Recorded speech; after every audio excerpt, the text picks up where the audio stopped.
Então, graça e paz, irmãos. Gostaria de convidar os irmãos a abrirem suas Bíblias em Gênesis, capítulo 3, versículo 15. Gênesis 3, 15.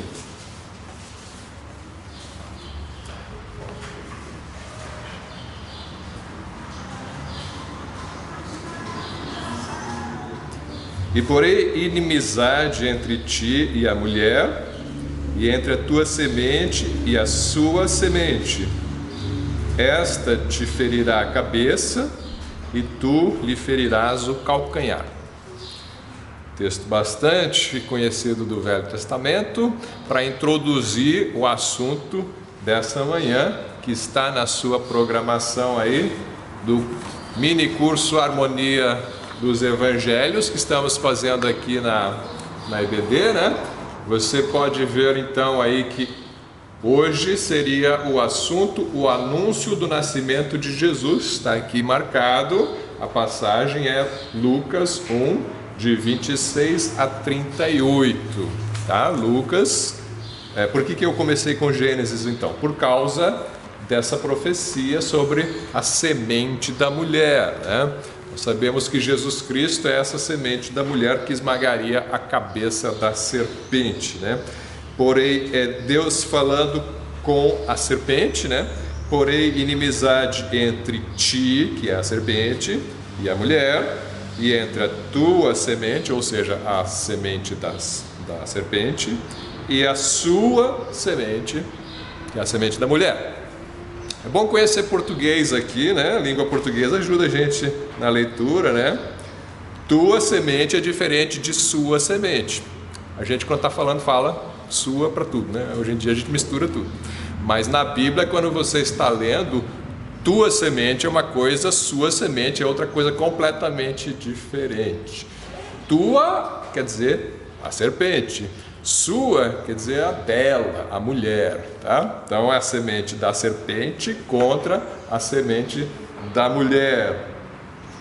E aí, esta, quer dizer, a semente da mulher te ferirá a cabeça, e tu, cobra, né, a serpente, lhe ferirás o calcanhar.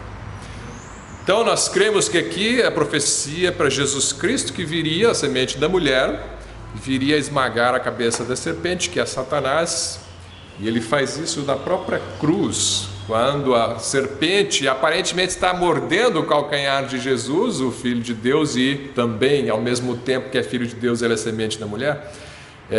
Então ele está sofrendo ali no calcanhar, mas esse mesmo calcanhar está esmagando a cabeça da serpente, porque foi na cruz que nós fomos salvos, né? O nosso pecado foi pago, então Satanás foi derrotado. Ele que queria tanto destruir a humanidade e encaminhar todos para o inferno, se ele pudesse, ele não pode mais, por causa justamente daquela morte na cruz que paga pelos nossos pecados, né?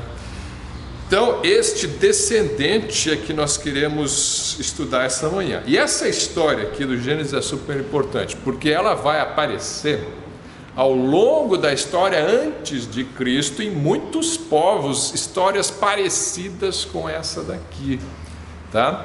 Você vai estudando aí a cultura dos povos pagãos, da mitologia deles, você vai descobrindo umas histórias parecidas com a do nascimento de Jesus e que os ímpios usam para nos acusar de ter copiado o paganismo. Eles vão dizer assim: olha, essa história de um menino que nasce de uma virgem e que é o homem-deus, isso aí já existia antes de Cristo em outras culturas. Então vocês cristãos copiaram isso dessas outras culturas. É mentira, nós não copiamos nada. O fato é que existe sim essas histórias. Por exemplo, os sacerdotes budistas, séculos antes de Cristo, já diziam que uma virgem traria uma criança para abençoar o mundo. Uma virgem traria uma criança. Esse iluminado aí, nós concordamos com os budistas? Não, budismo não é cristianismo, mas eles falavam isso. No Egito, os pagãos, eles tinham uma divindade, uma mulher chamada Hathor. Não era uma divindade, era uma mulher, Hathor, que significa, o nome dela significa habitação de Deus. Seria uma virgem que teria ficado grávida e um Deus estaria na sua barriga. Na Grécia, essa mulher era chamada de Hestia. Em Roma, era chamada de Vesta. Sempre esse culto de uma mulher que é virgem e tem um filho que é Deus, né? É uma divindade ali dos pagãos. E essa mesma mãe, esse culto da mãe e do filho, existe também nos tempos bíblicos, influenciou até os judeus em sua idolatria em certos momentos. Você pode ver claramente em Jeremias 44, nós estudamos o livro de Jeremias ano passado, acho que foi ano passado, Jeremias 44, 17, aí o profeta está mencionando os pecados do povo de Israel, e ele vai falar o seguinte: mas certamente cumpriremos toda a palavra. Aqui é o povo falando, né? Vamos voltar um pouquinho, vamos voltar ao 16, Jeremias 44, 16. Quanto à palavra que nos anunciaste em nome do Senhor, é o povo falando para Jeremias, não obedeceremos a ti. O povo não vai obedecer a palavra de Deus, mas certamente cumpriremos toda a palavra que saiu da nossa boca, queimando incenso a quem? A rainha dos céus, e oferecendo-lhe libações, como nós e nossos pais, nossos reis e nossos príncipes temos feito nas cidades de Judá e nas ruas de Jerusalém. E então tínhamos fartura de pão e andávamos alegres e não víamos mal algum. Então, essa rainha dos céus mencionada aqui no livro de Jeremias é essa divindade aí que dá à luz um filho de Deus. E em muitas culturas ela é uma virgem que engravidou, tá? Vocês sabem que os pagãos têm muitas histórias de deuses que se cruzam com humanas e geram filhos semideuses, né? Hércules seria um filho de Zeus com uma mulher humana e virou um semideus, ou coisas assim. E além disso, isso é uma coisa, eles têm então essas relações de deuses com mulheres, né? E vem tudo paganismo, tudo mentira, baseado às vezes em um evento bíblico que você encontra às vezes em certas passagens, totalmente distorcido nas culturas pagãs. Alguns chegam a identificar isso aí com o que ocorreu na época do Gênesis, no dilúvio, quando você tem ali filhos de Deus dormindo com filhos dos homens e gerando gigantes, Néfilins, né? Então, isso aí gera culturas, histórias e mitologias nas culturas pagãs. Mas com relação à virgem é um caso diferente. A virgem não dormiu com Deus nenhum, ela foi engravidada sendo virgem, né? E aí as pessoas falam: tá vendo? Já tinha antes de Cristo essas histórias, a Bíblia é só uma imitação, mais uma mitologia. Não, na verdade, essas histórias existem porque a semente da mulher já havia sido prometida para Eva, que a semente dela, engraçado, ele não fala a semente do homem, geralmente as descendências nos tempos antigos e em particular na Bíblia, elas vêm pelo homem, né? É o homem que determina a descendência, é a descendência de Abraão, é a descendência de Isaac, a descendência de Jacó, né? Geralmente o homem dá nome à família, o homem dá, apesar de que, lógico, é a semente dos dois, tem uma semente da mulher que junto com a semente do homem gera a descendência, mas o título fica sobre o homem. Na Bíblia as coisas são declaradas assim. Agora, no Gênesis não, no Gênesis 3, ali ele fala a descendência da mulher. Por que ele não falou para Adão: olha, o teu descendente vai esmagar a cabeça da serpente? Ele não fala isso, ele fala o descendente da mulher, porque Jesus Cristo não foi gerado por homem nenhum, ele é semente só da mulher, ele foi gerado pelo Espírito Santo no ventre de Maria, então ele é descendência da mulher, mas não do homem. E aí você tem então esta promessa do filho descendente da mulher que viria esmagar a cabeça da serpente, e com certeza isso influencia muitas histórias após isso. Por quê? Porque todos são descendentes de Adão e Eva, e mais posteriormente todos são descendentes de Noé. E Noé conhecia essa história.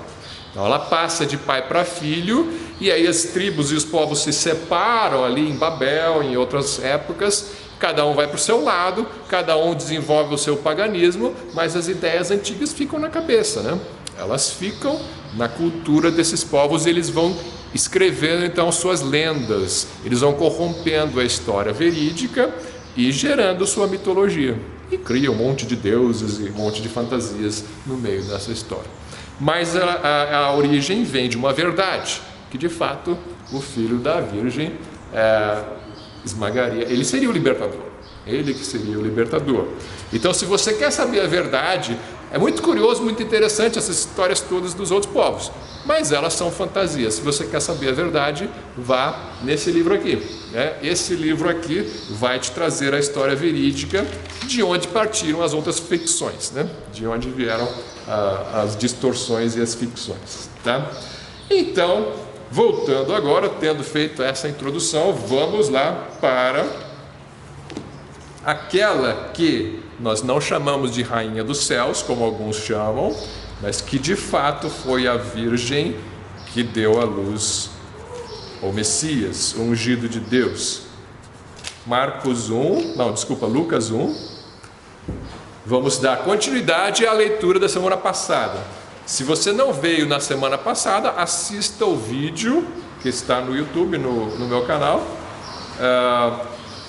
e você vai ver ali a introdução, onde o anjo Gabriel fez o anúncio para Isabel e Zacarias, né, do nascimento de João Batista. Logo em seguida você tem no versículo 26, falando assim: e no 6º mês foi o anjo Gabriel enviado por Deus a uma cidade da Galiléia chamada Nazaré. Que 6º mês é esse? Ele começa assim: no 6º mês de quê? De qual ano? Qual é o começo dessa contagem aqui? Provavelmente 6º mês de gravidez de Isabel. Por quê? Porque na história, o que ele vinha contando era sobre a gravidez de Isabel. No versículo 25 diz que Isabel ficou grávida e a exaltou a Deus, né? Versículo 24. Então esse 6º mês aqui provavelmente é no 6º mês de gravidez de Isabel. Estava grávida de João Batista, que aliás o nome dele não era João Batista, né? Era João. Muita gente pensa que o nome de João Batista era João Batista, né? Por favor, irmãos, o nome dele é João e o apelido é Batista porque ele batizava. É João o Batista, né? João, não é que ele era da primeira igreja batista de Jerusalém, porque não tinha ainda, né? Mas ele era o que batizava, então ele é chamado de João o Batista, né? Ou João Batista, mas Batista não é o sobrenome dele, não é da família Batista não, tá? Então você tem aí agora o anúncio de Gabriel, o mesmo anjo que falou com Isabel, 6 meses depois da gravidez dela. Ele vai e fala, ele foi enviado por Deus para Galiléia, uma cidade chamada Nazaré. Nazaré é uma cidadezinha. Galiléia está no norte da Judéia. Então, mais para o sul você tem Jerusalém, que é a capital. Para o norte você tem uma região meio desprezada assim pelos judeus. Por quê? Porque ela tinha mais mistura aí com os gentios, né? Eles tinham assimilado um pouco da cultura dos gregos. Então, os galileus não eram muito bem vistos pelos judeus do sul, pelos judeus de Jerusalém. O judeu de Jerusalém é o fariseu, o saduceu, né? Mais formal, mais apegado à lei de Moisés. E o galileu, ele era menos rígido na interpretação e no seguir a lei de Moisés. Então, os judeus de Jerusalém costumavam desprezar os galileus, e principalmente vindo de uma cidadezinha como Nazaré, que era pequena, né? Então, Jesus, ele nasce em Belém. A gente não vai ver isso hoje, provavelmente, mas os pais dele não eram de Belém, não estavam morando em Belém, pelo menos, né?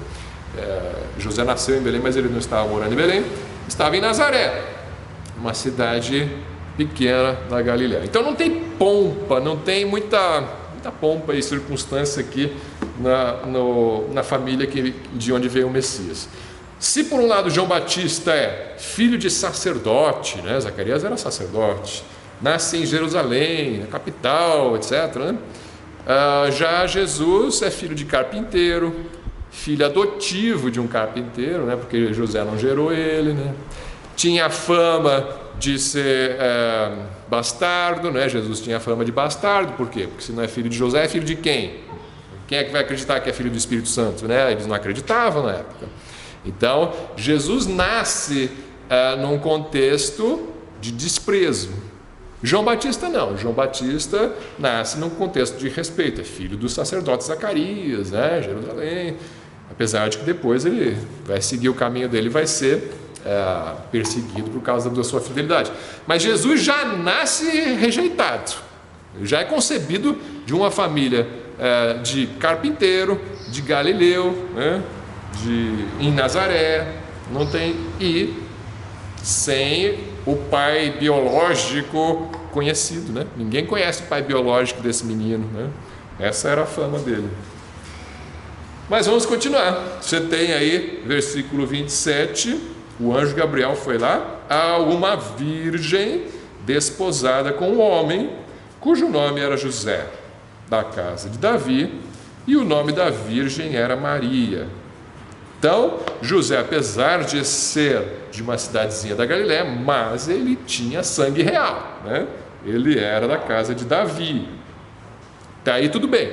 Não é só porque você é da casa de Davi que você vai ser o escolhido para a linhagem real, porque na casa de Davi tem muitas famílias, né? Mas ele era da casa de Davi, da casa real.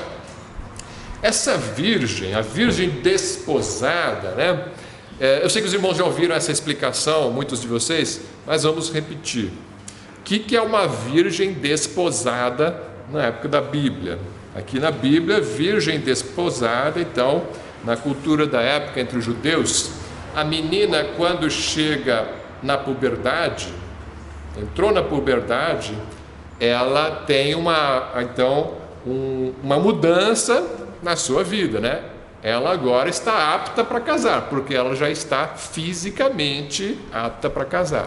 Geralmente, então, isso em 12, 13 anos de idade. Muitas vezes, um ano depois, ela já estava casando, né? Com 14 anos de idade. Isso aí era comum, não era considerado pedofilia, não. Hoje em dia não é pedofilia se o pai autorizar e a mãe autorizar, né? Se os pais autorizarem e podem casar, não é considerado pedofilia, mas é estranho, né?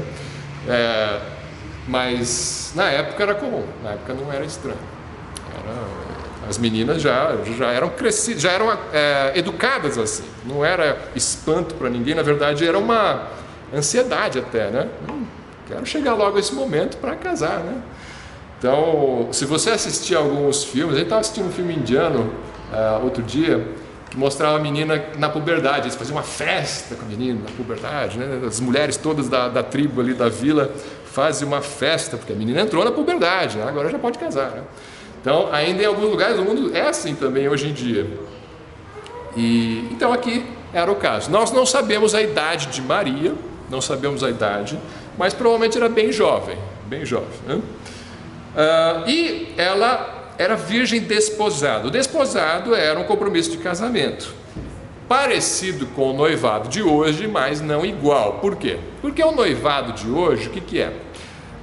O noivado é um compromisso de casamento, quando você decide, o homem pediu a mulher em casamento, colocou uma aliança no dedo, então ela disse sim, então estão comprometidos para casar. Significa que o relacionamento é sério. Às vezes já tem a data marcada, às vezes não tem a data marcada, né? Às vezes já marca a data no noivado, mas geralmente hoje em dia não.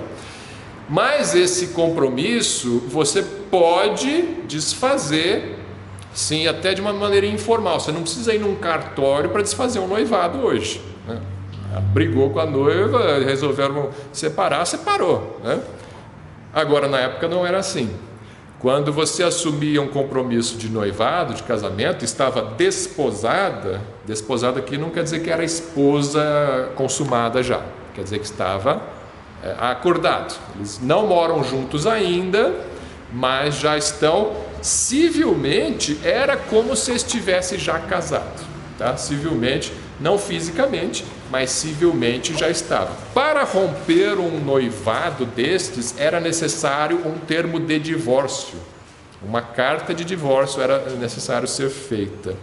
Então, e se alguém tocasse na sua mulher enquanto ela é desposada sua, mas mesmo que você não juntou ainda, mas se alguém outro dormisse com ela, ia ser considerado adultério, ia ser punido com todo o rigor da lei, tá?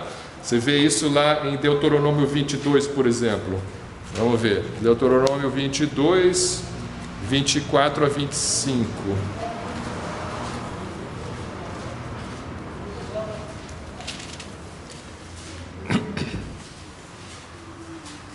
Vamos ver o 23 também.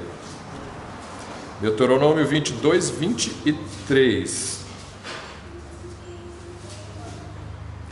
Quando houver moça virgem desposada, essa palavra é importante, porque a lei é diferente para desposada e para não desposada, tá? Quando houver moça virgem desposada e um homem a achar na cidade e se deitar com ela, então trareis ambos à porta daquela cidade e os apedrejareis, até que morram a moça, porquanto não gritou na cidade, e o homem, porquanto humilhou a mulher do seu próximo. Assim tirarás o mal do meio de ti. Tá? Então é apedrejado como adúltero, tanto o homem quanto a mulher. Por quê? Eu falei assim, o desposado é importante. Ela não é ainda consumado o casamento, mas ela é virgem e tem compromisso de casamento com outro homem. Se um outro vier se juntar com ela, os dois serão apedrejados. Ele fala que se ela não gritou, então, porque se ela gritou é sinal que é estupro, aí só morre o homem. Agora, se não é estupro, se é um romance, né? Teve um romance lá, então morre os dois, porque é adultério. O que acontecia se a moça não fosse desposada? Ela fosse simplesmente uma virgem, encontrou um rapaz, gostou dele e eles dormiram juntos. O que acontecia? Não era apedrejamento. Aí o pai da moça ia chegar no cara, no rapaz, né? E falar, olha, você desonrou minha filha, agora tu paga o dote. Tu pagas o dote, vamos falar correto, né? Tu pagas o dote. Tá indo pra internet, não pode falar feio, né? Tu pagas o dote e ainda casa com minha filha e nunca mais poderá se divorciar dela, se o pai quiser. Se o pai quiser entregar ela para casar. Se o pai não quiser que case com ele, mesmo assim você paga o dote. E o dote que o pai quiser. A multa pode ser astronômica, mas você paga, né? Mas não era ninguém apedrejado. Foi um romance lá dos jovens. Agora, se a moça já estava desposada, é adultério. Adultério é seriíssimo na Bíblia, né? Então era apedrejado. Os dois eram apedrejados, mesmo que ainda o casamento não tivesse sido consumado. Um comentarista diz que se houvesse divórcio nesse período de noivado, vamos dizer assim, né? Se vamos dizer, o marido não se agradou, o marido, entre aspas, né, o noivo, né, não se agradou dela, se desentenderam, houve alguma coisa indecente que ele achou nela, mas não traição, mas alguma coisa, ele fazia lá uma carta de divórcio, divorciou. A moça era considerada viúva. Quem diz isso é um professor de Dallas, o Constable. Ele fala, a moça seria considerada viúva até. Por que isso, né? Porque dificilmente alguém iria querer casar com ela depois, né? Então, você imagina a situação, conhecendo esse contexto, imagina a situação dessa jovem adolescente, recebendo a visita de um anjo, que a gente vai ler daqui a pouco, né? E a informação de que ela vai ficar grávida sem ter dormido com o marido dela, né? O esposo, o noivo, né? O que o noivo não vai pensar? Né? O que vai acontecer comigo? Que fama que eu vou levar para o resto da vida, né? E ela levou mesmo. Só que José, como era justo, né? Recebeu ela, né? E foi o esposo. Mas normalmente ele não receberia, né? Até que ele pensou em abandoná-la. Mas vamos continuar. Então isso é o noivado naquela época. Temos aqui uma virgem desposada com este homem, José da casa de Davi. E o nome da virgem era Maria. O que significa Maria? Vamos falar sobre Maria essa manhã. O que significa Maria? Maria é o nome grego, que é uma tradução, uma transliteração assim, do Miriam do Velho Testamento. Lembra Miriam, aquela irmã de Moisés, né? Esse nome aí, Miriam, é o nome Maria do Novo Testamento. O que significa? Não se sabe exatamente. Eu vi dois significados nos dicionários bíblicos. Um dizia que significa rebelião. Rebelião. E o outro dizia que significa exaltado. Bem diferente, né? Ou é rebelião ou exaltado, né? Eu acho difícil uma mãe dar o nome de rebelião para a filha que acabou de nascer, né? Mas não sei lá. Eu não sou especialista nem em grego nem em hebraico, eu vou contar com o dicionário. O dicionário traz 2 significados, ou é rebelião ou é exaltado. Mas enfim, nós temos aqui a Miriam, ou a Maria, recebendo a visita desse anjo. No versículo 28, e vindo o anjo até ela, disse: salve, agraciada, o Senhor é contigo, bendita és tu entre as mulheres. Formalmente, ele está começando a oração da Ave Maria aqui, né? Esse salve aqui é o que os católicos colocam na adoração da Ave Maria. Ave Maria, cheia de graça. É essa frase aqui, ave cheia de graça. É o que o anjo falou para ela, né? Algumas Bíblias trazem salve, algumas Bíblias trazem ave, algumas Bíblias trazem alegra-te, agraciada. Agraciada ou cheia de graça é a mesma coisa, tá? Então vamos ver o que significa isso, Ave Maria cheia de graça.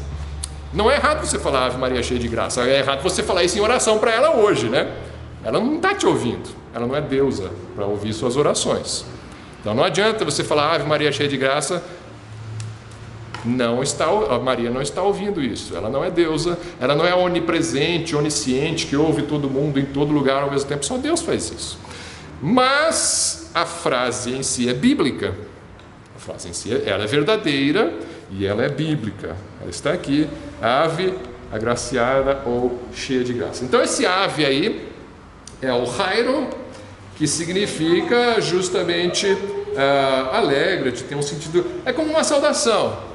Hoje em dia você poderia falar a bênção, né? Alguma coisa assim, é uma saudação de quem estava chegando. Alguém estava chegando e saudava outra pessoa, uma saudação formal e bonita, e aí essa saudação que o anjo está trazendo para Maria, está dizendo que ela é agraciada ou cheia de graça, ou seja, ela recebeu muita graça de Deus, ela foi agraciada.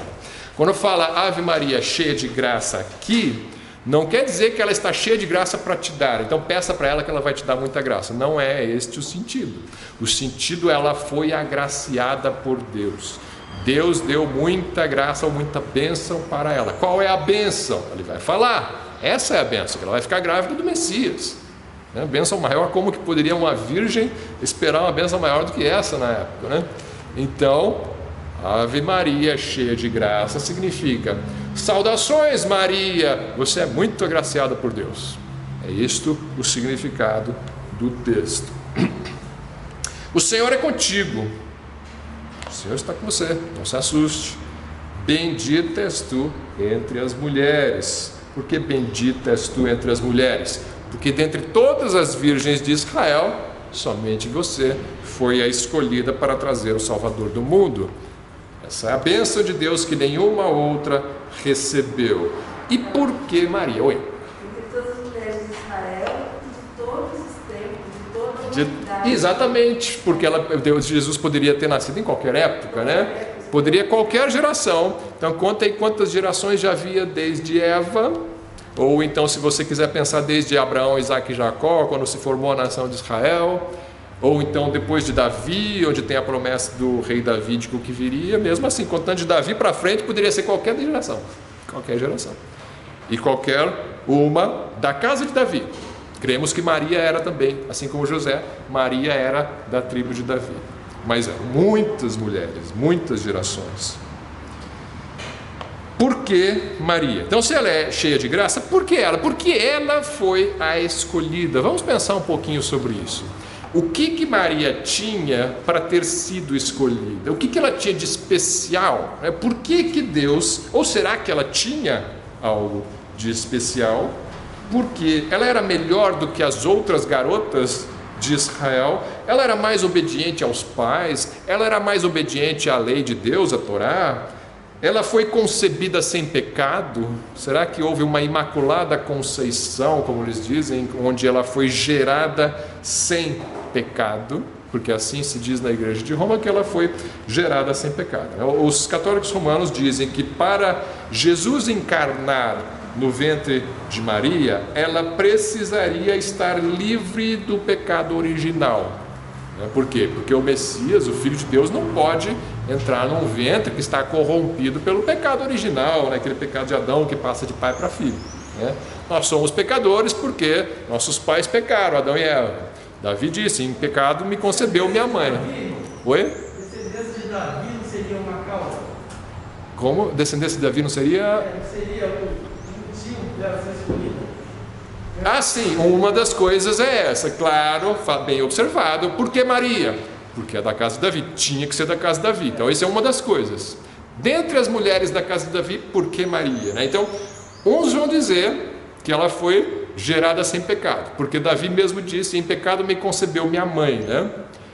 Então, quando você é concebido no ventre da sua mãe, você já é concebido em pecado. A criança já herda não só a cor dos olhos, cor da pele, cabelo, temperamento, né? Tudo vem uma mistura aí dos pais e antepassados, né? Está acumulando ali, vem tudo uma informação genética passada de pai para filho, né? Então, você tem no seu corpo aí informação de muitos antepassados seus aí. E a parte espiritual, de alguma maneira, também passa. Por quê?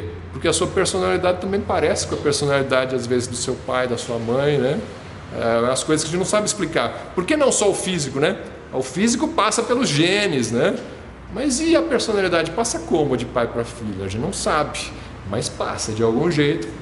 A coisa é formada, você é uma mistura da parte material e da parte espiritual também dos seus pais aí. Agora, você é concebido em pecado. O Espírito Santo não passa. Você não nasce com um pouco de Espírito Santo aí, não. Você precisa ser regenerado para ser salvo. Então você tem a constituição vinda dos seus pais. Então, a Igreja Católica Romana diz: Maria não pode ter sido concebida pecadora, porque dela viria o Messias. Se ela fosse pecadora, o Messias viria contaminado com o pecado, né? Então, isso tem uma certa lógica nisso. Vamos analisar essa lógica para ver se ela é bíblica, né? De repente, não é. Então, vamos lá.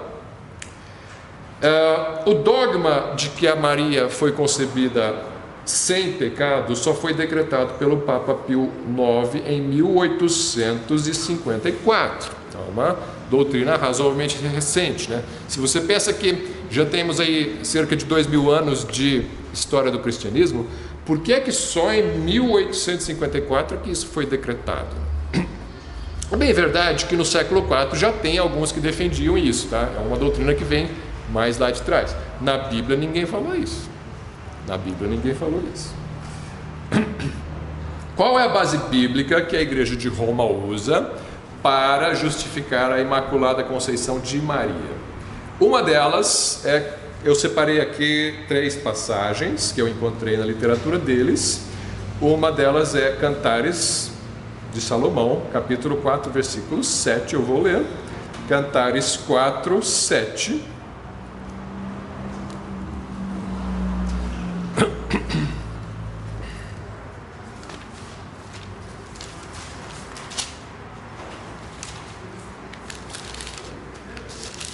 Cantares 4, versículo 7,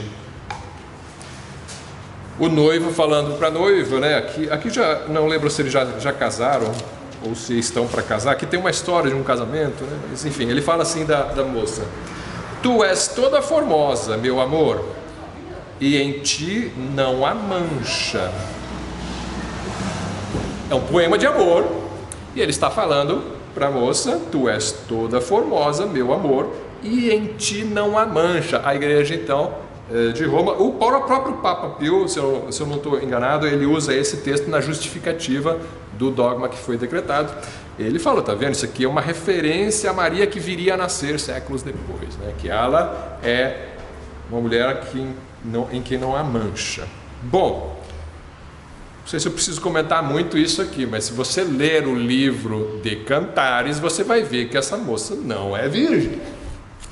Ela não vai permanecer virgem, né? Ela era virgem antes de casar, mas o casamento aqui é descrito bem graficamente, a relação entre o marido e a esposa. Então, eu acho difícil para um católico pegar livro de Cantares de Salomão e dizer que a mulher, a sulamita aqui do Cantares de Salomão, é a tipificação de Maria. Fica muito estranho. Então, basta ler o livro para saber que não pode se encaixar isso com o dogma de Maria, porque eles dizem que a Maria foi virgem perpetuamente, né?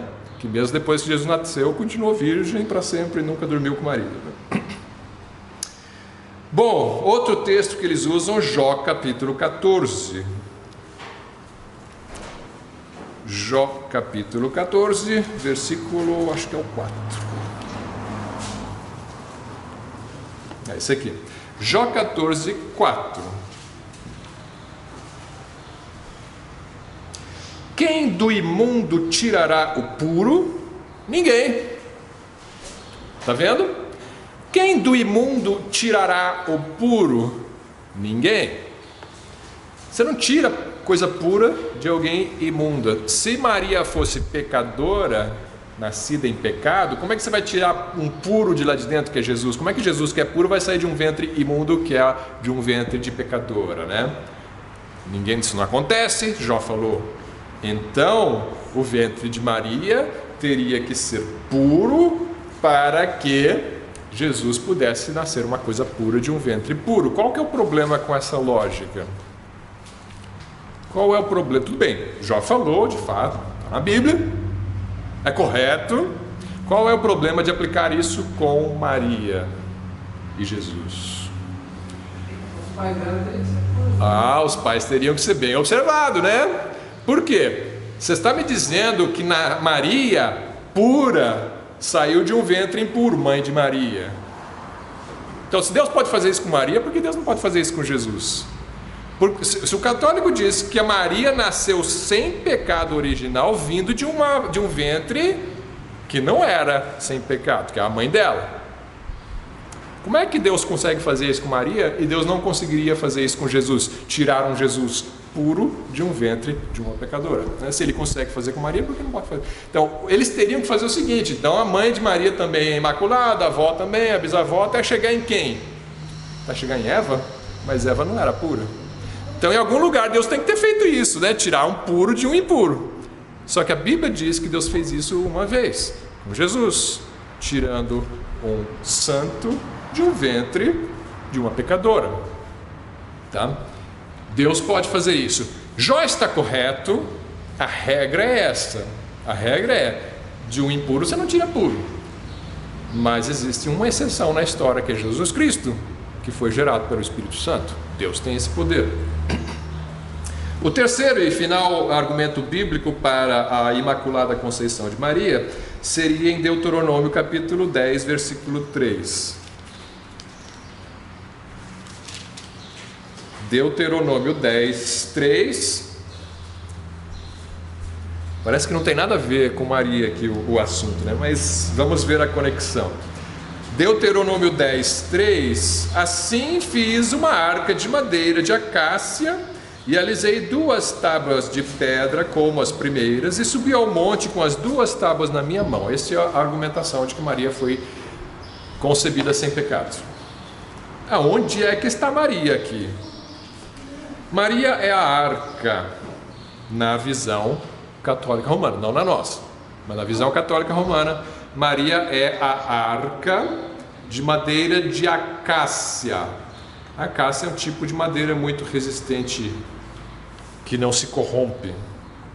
Então, em algumas traduções aparece madeira pura, madeira, deixa eu só ver a tradução como é. Madeira incorruptível. Algumas traduções está assim: fiz uma arca de madeira incorruptível. Por quê? Porque a acácia era uma madeira muito resistente. E aí eles pensam, Maria é a arca. Por quê? Porque na arca vinha o quê? Vinha o símbolo de Deus, que eram as tábuas da lei que foram colocadas na arca. Assim como a presença de Deus estava na arca no Velho Testamento, a presença de Deus estava na arca no Novo Testamento, o ventre de Maria. Então eles fazem essa conexão indireta, mas isso é uma conexão que não pode ser encontrada no texto bíblico. Nenhum intérprete bíblico fez essa comparação. Ninguém disse que a arca representa Maria na Bíblia, né? Mas existe um texto do Apocalipse que parece fazer uma conexão, se você tiver uma certa imaginação, né? Eu não acho que está correta a conexão de forma alguma, mas eles usam a passagem de Apocalipse 11. Apocalipse 11, versículo 19.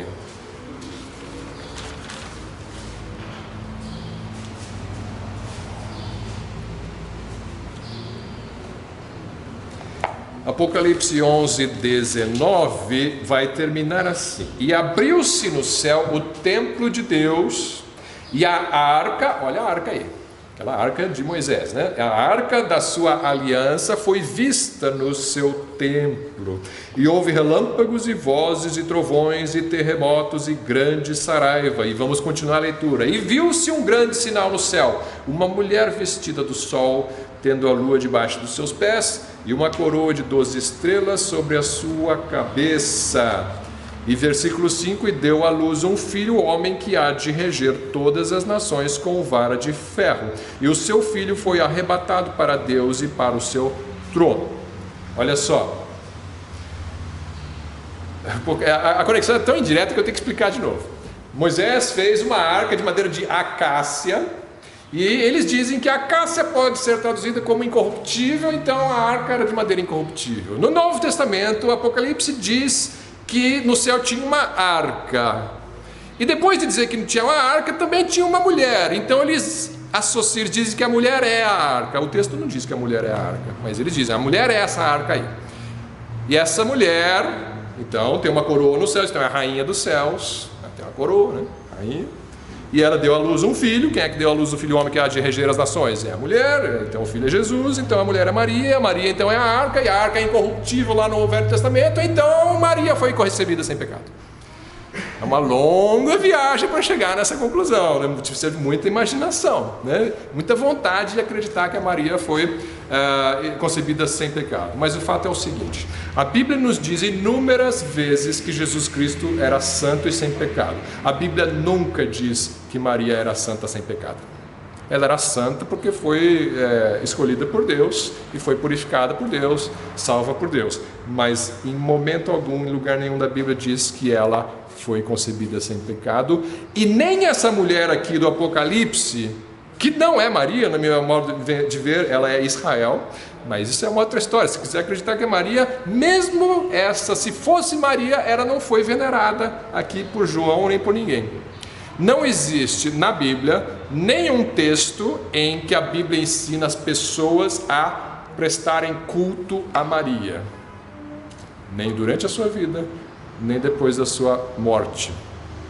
Alguns dizem que ela partiu sem morrer, outros dizem que ela morreu e partiu e foi levado seu corpo ao céu.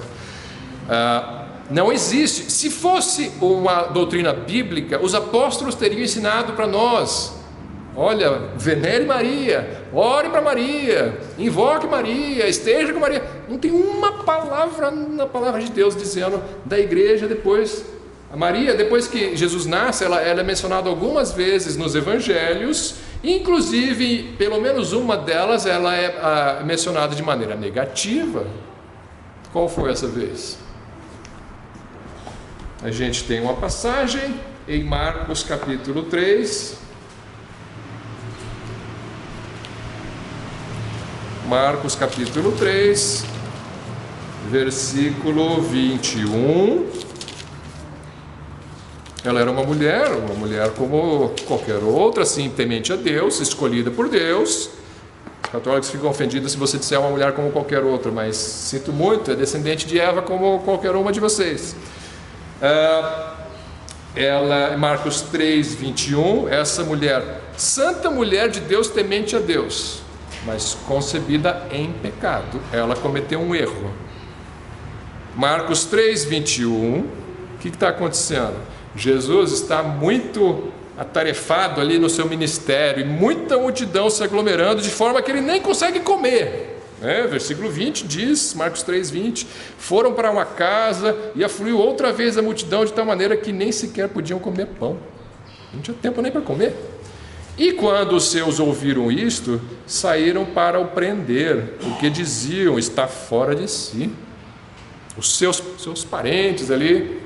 Será que Maria estava nesse meio? Não, Maria não, né? Maria não ia falar, ele está fora de si, né? Eles estavam preocupados com o seu parente. Ele não está comendo. Vamos lá, não está saindo do controle. Ele já está fora de si, enlouqueceu esse rapaz, né? Então, aí você vai ver, não, mas Maria não, veja versículo 31. Chegaram então seus irmãos e sua mãe. Você pode querer discutir se o irmão era primo, não estou nem aí com essa discussão agora, mas o fato é, a sua mãe estava no jeito aqui. Mãe é mãe, ele não tinha duas mães, ele tinha uma, era Maria aqui. Ela estava nesse grupo de parentes que foi lá pegar Jesus à força para tirar ele do ministério, para voltar ele à sanidade, para ele voltar a comer pão, descansar. A mãe estava preocupada com o filho, esse meu filho vai morrer, né? Então, ela estava sendo má? Não, só que estava faltando fé, de que ele era o Filho de Deus, estava cumprindo seu ministério, ele que sabe o que tem que fazer. E aí eles chegaram, então seus irmãos e sua mãe, estando fora, mandaram-no chamar. E a multidão estava sentada ao redor dele e disseram-lhe: eis que tua mãe e teus irmãos te procuram, estão lá fora. E ele lhes respondeu dizendo: quem é minha mãe e meus irmãos? E olhando ao redor para os que estavam assentados junto dele, disse: eis aqui minha mãe e meus irmãos, porquanto qualquer que fizer a vontade de Deus, este é meu irmão, minha irmã e minha mãe. Então, cuidado antes de falar que Maria foi concebida sem pecado e nunca errou, porque aqui tem um erro claro na Bíblia de Maria, registrado nas Escrituras. Lute o quanto quiser com esse texto, ele é muito claro. Mas ela era a escolhida de Deus. Então por que ela foi escolhida? Pela graça. Ela tinha fé, que ela mostrou, pela graça. Eu não sei o quão mais obediente ela era do que outras aqui. A Bíblia não fala sobre esses detalhes, então eu não vou ficar especulando se ela era de fato a melhor de todas. Não precisa ser a melhor de todas. Deus escolhe as coisas humildes do mundo para confundir as soberbas, né? Então, ele escolheu Maria. Como? O capítulo 1, versículo 30, quando fala que ela foi achado graça dela. Achou graça, essa palavra é importante. O anjo fala, o irmão está falando de Lucas 1,30. É por isso que ela foi escolhida. Ele diz, eu vou voltar só no, a gente tinha lido, acho que o versículo 28, né? Não sei se eu li o 29. Vamos ler o 29 e chega no 30. Bendita és tu entre as mulheres, e vendo ela, turbou-se muito com sua palavra, e considerava que saudação seria esta, né? Maria não estava entendendo muito bem o que ela ouviu, e disse-lhe então o anjo: Maria, não temas, porque achaste graça diante de Deus. Não sei como as pessoas interpretam graça. Graça é um favor imerecido. Ninguém merece gerar o Messias, ninguém merece gerar o Filho de Deus. Todas as mulheres eram pecadoras, mas ela achou graça, a graça a alcançou. Versículo 31, e eis que em teu ventre conceberás e darás à luz um filho, e chamarás seu nome Jesus, que significa Jeová é a salvação, ou Yahvé é a salvação, né? O significado do nome Jesus. Tá? Então, Maria foi escolhida pela graça, ela foi bendita entre as mulheres. Versículo 31 a 32, então será grande, o versículo 32, este será grande e será chamado Filho do Altíssimo, e o Senhor Deus lhe dará o trono de Davi seu pai. Aqui nós temos duas paternidades de Jesus. A mãe eu já sei quem é, Maria. Quem é o pai? O pai é o Altíssimo, mas o pai também é Davi, porque ele fala, ele será chamado Filho do Altíssimo, que é Deus, e Deus lhe dará ao trono de Davi, seu pai. Então Davi é o pai de Jesus. Então Jesus tem dois pais. Ele tem um da descendência humana, que é Davi, e ele tem um da descendência divina, que é o próprio Deus. Como é possível isso? Por quê? Porque, como eu falei, Maria, cremos, era da casa de Davi. José, com certeza, casa de Davi, as genealogias nos mostram. Então, ele é filho adotivo de José. Filho adotivo de José. Ele tem um pai. José o adotou. Então, ele é filho adotivo de José.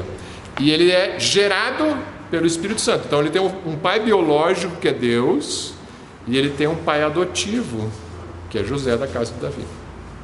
Então, tem dois pais. Um biológico e um adotivo. O adotivo é da casa de Davi. Então o anjo fala: esse é o filho aí, ele vai receber o trono de Davi, seu pai. A pergunta é: numa dinastia, o trono pode ser herdado por um filho adotivo ou precisa ser filho biológico?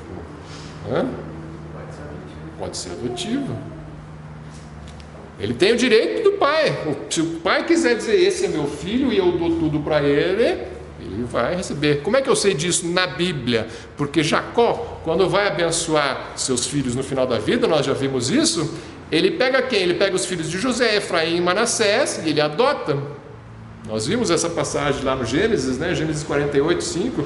Ele adota, ele fala para José: seus filhos, seus 2 primeiros filhos, Efraim e Manassés, serão meus. E eles vão herdar comigo das 12 tribos de Israel.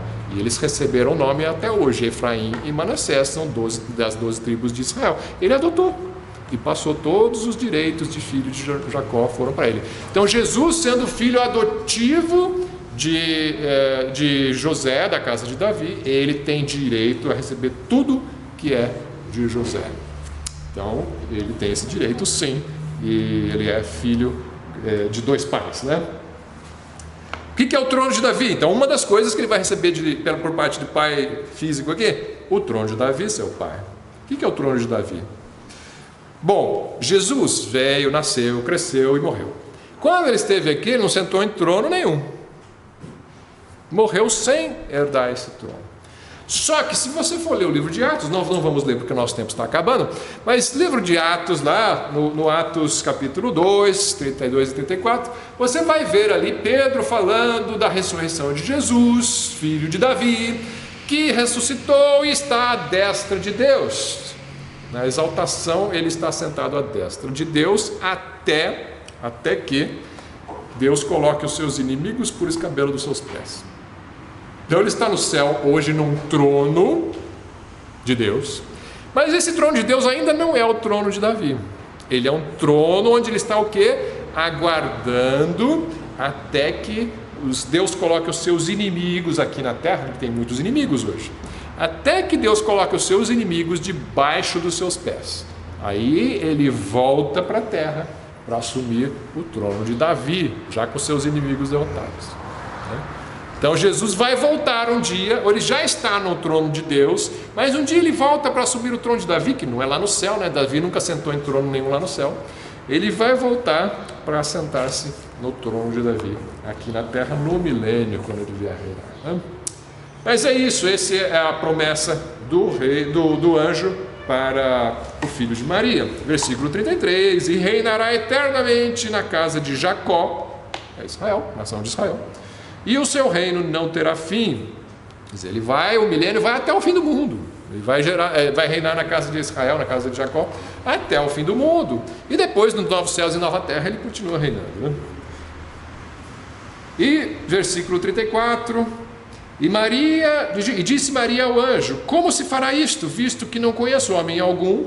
E respondendo o anjo, disse-lhe: descerá sobre ti o Espírito Santo, e o poder do Altíssimo te cobrirá com a sua sombra. Por isso também o santo que de ti há de nascer será chamado Filho de Deus. Então, só até aqui a leitura hoje. Como?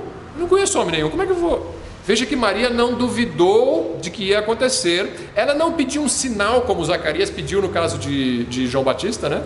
Zacarias pediu um sinal e ficou mudo. Esse é o sinal.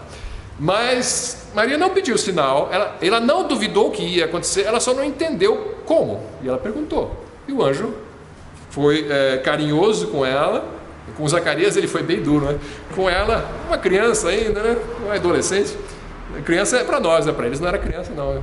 Para eles já era mulher, né? Na cultura deles. Como? E o anjo explica. O Espírito Santo virá sobre você. Você vai ser coberta pelo poder de Deus, poder do Altíssimo. E você vai ficar grávida do Espírito Santo. Então Deus recebe uma natureza, Jesus recebe uma natureza divina por parte do Espírito Santo. Mas ele é um homem. Então ele tem uma natureza humana que vem por parte de Maria, e ele tem uma natureza divina que vem por parte do Espírito Santo. Então Jesus Cristo é ao mesmo tempo homem e ele é ao mesmo tempo Deus. Isso é uma coisa difícil de nós entendermos. As pessoas discutem, será que houve um óvulo de Maria envolvido nessa concepção? Ou será que não? Será que o Espírito Santo pegou um óvulo de Maria e ele produziu a semente masculina ali e gerou um filho? Ou será que o Espírito Santo produziu tudo, um novo óvulo e um novo espermatozoide e gerou um ser? Essas discussões, esses detalhes não estão na Bíblia.